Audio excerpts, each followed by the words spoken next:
Ibu bapak, saudara-saudariku yang dikasihi oleh Tuhan, Shalom. Selamat berjumpa kembali dalam Renungan Harian Katolik Paroki Tomang, Jakarta. Hari ini hari Senin, tanggal 21 Agustus tahun 2023. Tema renungan kita hari ini adalah iman itu harus berbuah. Ibu bapak, saudara-saudariku yang dikasihi oleh Tuhan, kebetulan ibu saya adalah seorang guru bahasa Inggris. Dia mengajar di sebuah SMA. Dan di sela-sela waktu luangnya, sepulang mengajar di SMA, ibu membuka les privat untuk orang-orang asing di Surabaya yang ingin belajar bahasa Indonesia. Dan kegiatan itu cukup lama berlangsung. Dan ketika saya menginjak bangku SMA dan saya melihat bagaimana pandainya ibu saya berbicara dalam bahasa Inggris dengan orang-orang bule itu, dengan orang-orang asing itu, maka muncullah sebuah keinginan yang sangat besar di dalam hati saya, bahwa saya juga harus bisa seperti ibu. Saya juga harus memiliki kemampuan bahasa Inggris yang baik seperti yang dimiliki oleh ibu saya. Maka kemudian saya pun bertanya kepada ibu, bagaimana caranya supaya saya bisa memiliki kemampuan berbahasa Inggris yang baik seperti yang dimiliki oleh ibu. Dan ibu itu pun akhirnya, ibu saya kemudian meminta saya untuk membantu dia mengajar orang-orang asing belajar bahasa Indonesia. Jujur, ketika pertama kali saya menuruti permintaan ibu ini, rasanya sangat berat, karena waktu itu kemampuan bahasa Inggris saya belum begitu baik, dan ibu menyuruh saya untuk mengajari orang-orang asing bicara dengan bahasa Indonesia, mengajar orang-orang asing berbahasa Indonesia. Waduh, itu sangat sulit sekali bagi saya, sangat berat. Tetapi ibu meminta saya untuk tidak putus asa, terus bantu ibu untuk mengajar orang-orang asing itu bahasa Indonesia. Dan saya, untungnya saya taat kepada ibu dan saya teruskan kegiatan saya itu.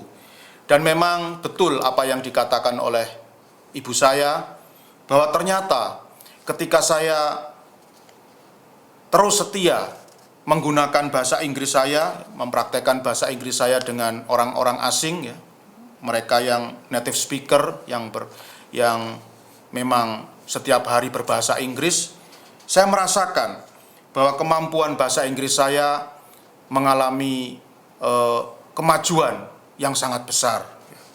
Dan dari pengalaman ini saya pun menariknya menjadi sebuah pelajaran rohani bagi saya, bahwa ternyata ketika kita semakin memberi, maka kita pun akan semakin menerima.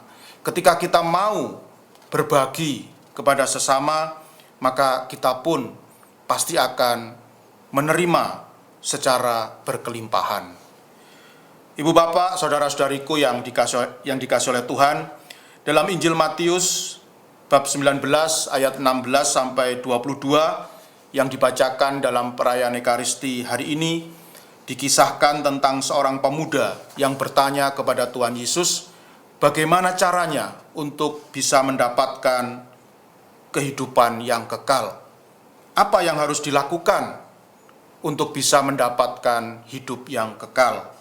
Dan Tuhan Yesus kemudian di dalam Injil dikatakan, Tuhan Yesus berkata kepada pemuda itu, jangan berzina, jangan mencuri, jangan mengucapkan saksi dusta, hormatilah ayah dan ibumu, dan kasihilah sesamamu manusia seperti diri sendiri.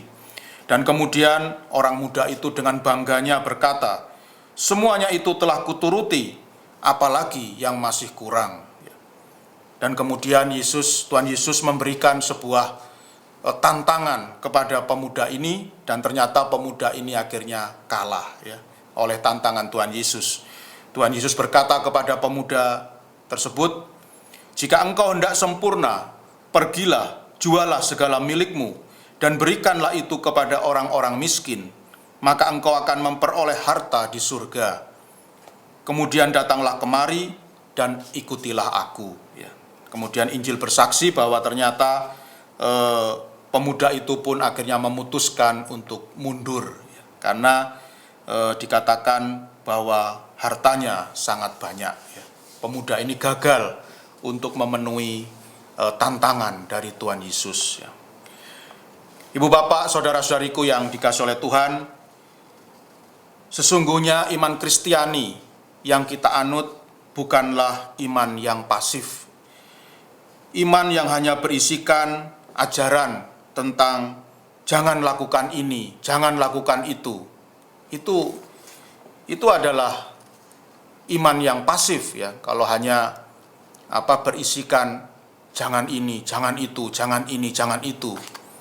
Dan Tuhan Yesus berharap agar kita dalam menjalankan hidup beriman ini, kita memiliki mindset, kita memiliki pola pikir bahwa kita harus bergerak, bahwa kita harus bertindak, bahwa kita harus proaktif dalam menjalankan ajaran iman kita.